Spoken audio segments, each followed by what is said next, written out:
мақомоти расмии Тоҷикистон сабаби сурат нагирифтани нахустин парвози маъмулӣ ба Русияро тавзеҳ дода, айни замон ба мусофирон ваъда доданд, ки онҳоро ҳафтаи оянда ба Москав мебаранд.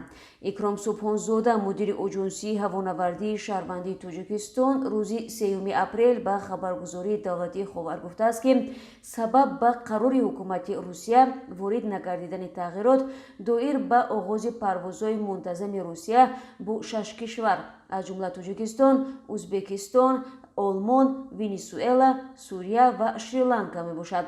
Бар асоси ин санад, ба гуфтаи Икром Субҳонзода, парвозҳои мунтазам аз ин кишварҳо ба Русия бояд аз рӯзи 1 апрел аз сар гирифта мешуд.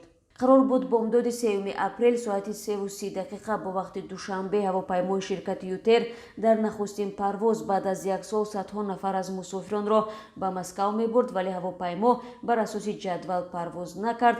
Чанде аз 200 нафаре, ки билет харида дар фурудгоҳи байналмилалии Душанбе мунтазири парвоз буданд, ба хабарнигорони Радиозодӣ гуфтанд, аз гӯшаву канори Тоҷикистон ба Душанбе омаданд. Хабаргузории Ховар низ навиштааст, ки парвоз рӯзи 9 апрел сурат мегирад. Ба навиштаи ин хабаргузории давлатӣ, раҳбарияти агентии авиатсияи гражданӣ аз тамоми мусофироне, ки парвозаш ба 9 апрел дар хатсари Душанбе Москав ба таъхир гузошта шудааст, хоҳиш мекунад, ки ба ҳар гуна овозаву дасиса дода нашаванд.